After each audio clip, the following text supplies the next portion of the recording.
বন্ধুরা, আসসালামু আলাইকুম। তো আশা করি তোমরা সবাই ভালো আছো। তো আমরা ভূগোল প্রথম পত্রের সকল বোর্ডের সমাধানটা দেখবো এখন।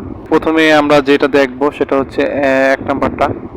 তো এগুলো আমি তোমাদের বুঝিয়ে দিতে পারবো না, কিন্তু উত্তরগুলো বলে দেবো, কারণ আমি তো সায়েন্সের স্টুডেন্ট, তত একটা এগুলো জানা নাই আমার। তো দেখো, একের যেটা আছে একের হবে গ নাম্বারটা, আর 2 নাম্বার যেটা আছে সেটা হচ্ছে 2-এরও গ নাম্বারটা হবে। আর পরে হচ্ছে 3 নাম্বার, বায়ুতে অক্সিজেনের হার কত, এটা হচ্ছে ক।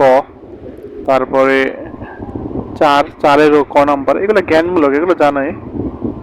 তারপরে 5 যেটা আছে 5-এরও ক নাম্বারটা হবে।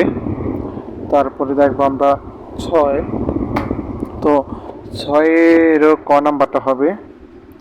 তারপরে আমরা দেখবো 7, 7-এর হবে ঘ নাম্বারটা।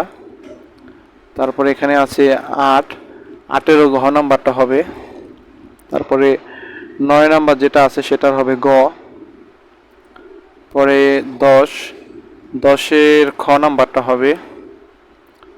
এখানে 11 যেটা আছে সেটার ঘ নাম্বারটা হবে। পরে দেখবো আমরা 12 নাম্বারটা, 12-র খ হবে। তারপরে এগুলো আমি পড়লাম না, কারণ আমার একটু ভিডিওটা তাড়াতাড়ি শেষ করতে হবে, তো তো তোমরা একটু পড়ে নিও। 13 যেটা 13-র খ হবে, জাস্ট মিলিয়ে নিলে তো হবে। তারপরে 14-র হবে গ নাম্বারটা। তারপরে 15 নাম্বার যেটা সেটার হবে ক। তারপরে 16 যেটা আছে সেটা হবে খ নাম্বারটা। আর 17-র হবে খ। তারপরে 18 নাম্বারের হবে খ। আর 19-এরও খ হবে। তারপরে 20-এর হবে গ নাম্বারটা। তারপরে 21-এর হবে ঘ নাম্বার।